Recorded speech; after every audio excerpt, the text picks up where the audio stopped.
برِ صغیر کا پہلا مسلمان بادشاہ جس نے دہلی میں اسلامی حکومت کی بنیاد رکھی، جو دہلی سلطنت کے نام سے مشہور ہوئی، نسلاً ترک تھا۔ ایک سوداگر اس کو ترکستان سے خرید کر نیشاپور لے آیا اور قاضی فخر الدین عبدالعزیز کے ہاتھوں فروخت کر دیا، جس نے ان کو سلطان شہاب الدین غوری کی خدمت میں پیش کیا۔ سلطان نے کثیر رقم دے کر انہیں خرید لیا۔ شکل و صورت سے کبھی ہونے کے علاوہ ایک شنگلا بھی ٹوٹی ہوئی تھی، اس لیے لوگ انہیں ایبک شل کہتے تھے، یعنی خستہ انگشت۔ قطب الدین ایبک نے رفتہ رفتہ اپنی صلاحیتوں کا سکہ سلطان پر بٹھا کر اس کا قرب حاصل کر لیا۔ 1192 میں سلطان محمد غوری نے دہلی پر اجمیر شریف فتح کر کے قطب الدین ایبک کو ان کا گورنر مقرر کیا۔ اگلے سال سلطان نے قنوج پر چڑھائی کی۔ اس جنگ میں قطب الدین ایبک نے اپنی وفاداری اور سپہ گری کا ایسا ثبوت دیا کہ سلطان نے اس کو فرزند بنا کر فرمان فرزندی اور سفید ہاتھی عطا کیا۔ قطب الدین ایبک کا ستارہ چمکتا گیا اور اس کی فوجیں گجرات، راجپوتانہ، گنگا جمنا کے دوابہ، بہار اور بنگال میں نصرت کا پرچم لہراتی ہوئی داخل ہوئی۔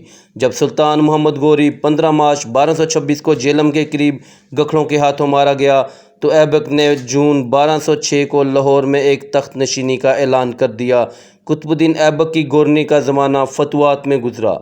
تخت پر بیٹھ کر اس نے امور سلطنت پر توجہ دی۔ اس کا بیشتر وقت نوزائیدہ اسلامی سلطنت میں امن و امان قائم رکھنے میں گزرا۔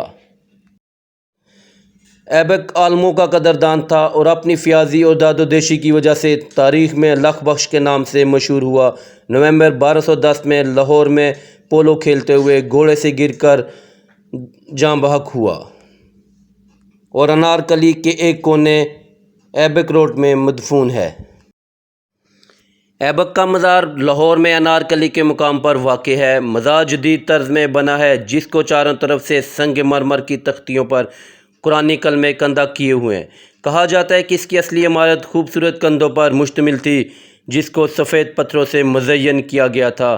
اس اصل عمارت کو رنجیت سنگھ کے دور میں تباہ کیا گیا اور اس کے قیمتی پتھروں کو اکھاڑ کر ہندوستان کے شہر امرتسر لے جایا گیا۔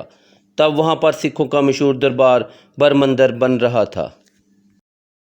یہ مقبرہ وقت اور حالات کے ہاتھوں برباد ہوتا رہا، یہاں تک کہ مہاراجہ رنجیت سنگھ کے دور میں ایک سکھ کی ملکیت میں رہا۔ انگریزوں کے دور میں یہ مقبرہ خستہ حالی کی منہ بولتا تصویر تھا۔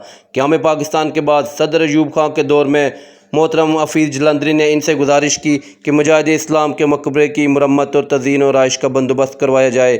صدر پاکستان کی ان کی درخواست قبول کی اور آج یہ مقبرہ مجاہد اسلام کی شان و شوکت سنبھالے کھڑا ہے۔